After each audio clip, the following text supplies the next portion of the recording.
Hola, ¿qué tal? Ya andamos aquí en Zona Cero y el día de hoy, bueno, pues es obligado hablar de la primera semana en torno a este anunciado regreso a clases. Y bueno, pues los números lamentablemente siguen creciendo, siguen siendo sumamente preocupantes para todos, excepto para quien es el asesor de cabecera en materia de salud y principalmente en esta pandemia, que es Hugo López-Gatell, como asesor del presidente López Obrador. Y de verdad que los López tal para cual, uno lambisconeando y queriendo quedar bien con su patrón antes de preocuparse por todos nosotros.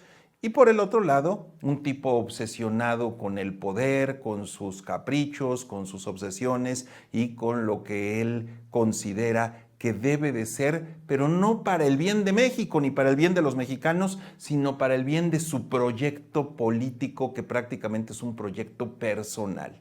Y bueno, pues al respecto vimos muchas aulas prácticamente vacías en los primeros días. Algunos niños se fueron reintegrando conforme avanzó la semana, pero la realidad es que los números nos dicen que las cosas no están como para poder tener esa tranquilidad de que no habrá ese contagio masivo que nos vuelva a generar un repunte.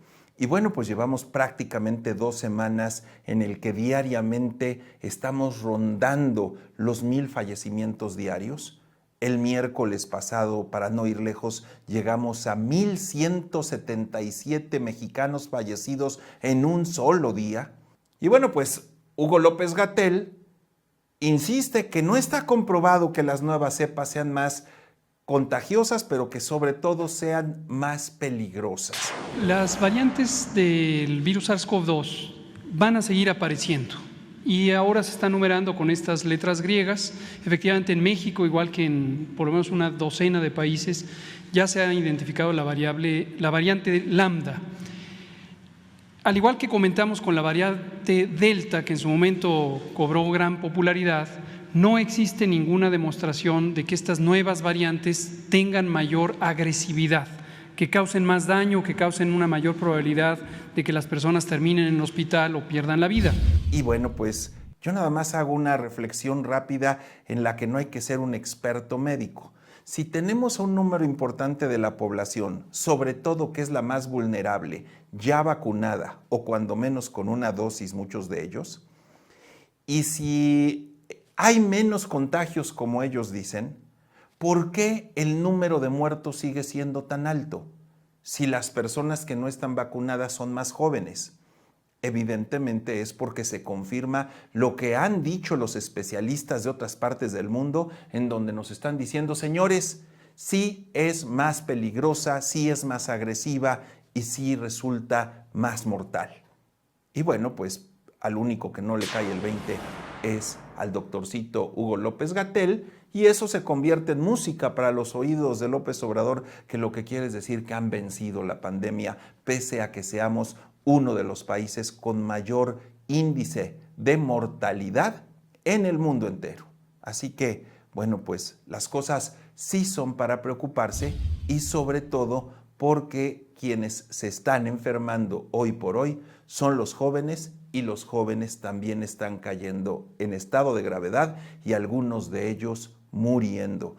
Yo cambiaría la palabra algunos por muchos de ellos. Así pues, tendremos que seguir cuidándonos, porque lo que sucedió el lunes o del lunes a este viernes en ese regreso a clases, lo vamos a ver prácticamente en gráficas en una semana. Y es cuando entonces sabremos qué tanto afectaron esos contagios y cuánto no solo le afectó a los niños, sino a sus papás, que por cierto, la mayoría de ellos por edad en México aún están sin vacunar. Y más aún en Puebla, en donde seguimos estando en los últimos lugares de vacunación. El gobernador hace ya un mes lanzó un llamado de alerta exigiendo que se nos mandaran vacunas, porque a Puebla lo han dejado, si no en el olvido, sí relegado. Y el gobernador lo dijo, y un mes después tuvo que volver a decir, señores, pues de las que sobran en el Distrito Federal. ¿Y sí les marqué? que bueno, necesitamos más vacunas. Ellos no lo resuelven. Ellos no lo resuelven, no crean ustedes que ellos lo resuelven. Ellos no lo resuelven. Entonces, gracias por haber venido, por preocuparse por Puebla. Y en el tema de vacunas, bueno, pues tiene razón el canciller cuando dice que la responsable para proveer a Puebla de vacunas fue designada por el presidente, la secretaria de Seguridad Pública, Rosa Isela Rodríguez. Estoy esperando. O sea, sí, pero ya quedó claro, ¿verdad? Aquí en Puebla podemos aplicar más de 100,000 vacunas diarias. Más de 100,000 vacunas diarias. Aquí tenemos una capacidad instalada enorme en bodegas de frío, en refrigeradores de ultra congelación, lo que no tienen la mayoría de estados. Y podemos aplicar más de 100,000 vacunas diarias. Lo que no hemos tenido son vacunas. Por eso siempre cuando en otro estado dicen que van a aparecer un gran plan de vacunación y que les sobran las vacunas, le digo, pues las que les sobren, mándalas a Puebla. Mándalas. Sí comenté con el canciller este tema. Porque ahí sí, como la jefa de gobierno es la candidata para presidenta, para sucederlo de López Obrador, pues ahí sí, todas las vacunas que lleguen, preferencia a Ciudad de México y que se chingue Puebla como que se chinguen muchos otros estados. Y ya el gobernador volvió a decirlo, pero aquí, en el caso Puebla, hay prácticamente de los 20 a los 30 años no se ha vacunado, de los 30 a los 40 la mayoría de los que están vacunados solo tienen una dosis y también hay personas de 40 a 50 años que están esperando su segunda dosis. Es decir, estamos muy lejos de lo que vino a presumir Marcelo Ebrard, que en muy poco tiempo estará vacunada toda la población adulta de México, cuando menos con una dosis.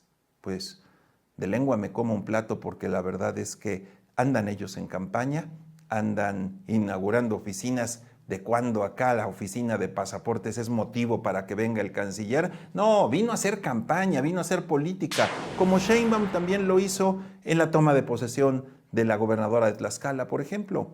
Andan abiertamente en campaña y les vale madre los problemas que tengamos los mexicanos y sobre todo los que estamos fuera de la zona centro del país, principalmente en la Ciudad de México y sus alrededores. Los demás somos ciudadanos de segunda y en ocasiones hasta de tercera. Y bueno, también vamos a hablar del tercer informe de López Obrador.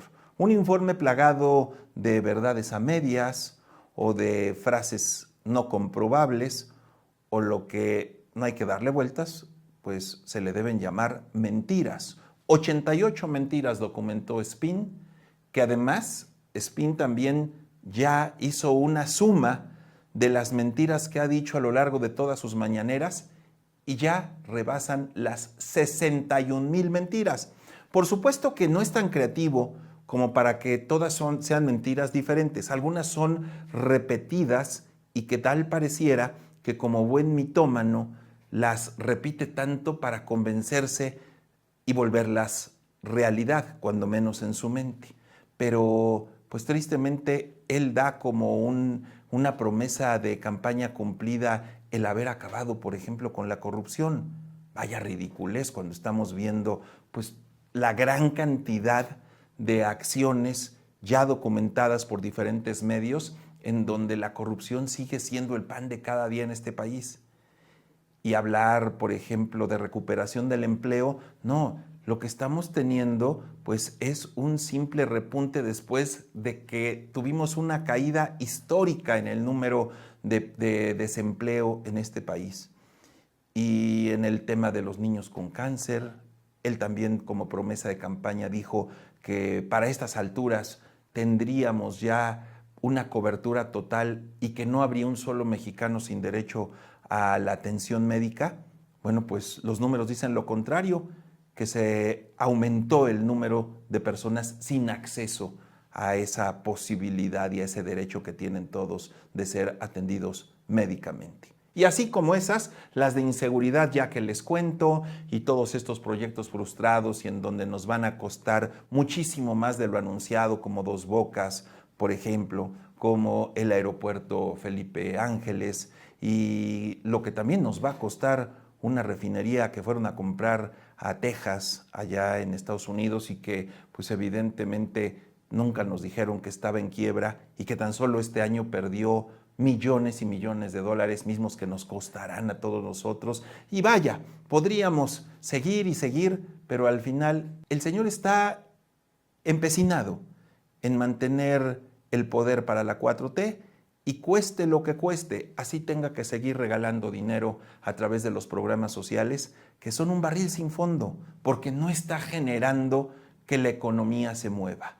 Regalar dinero no es la solución, ni lo ha sido, ni lo va a hacer.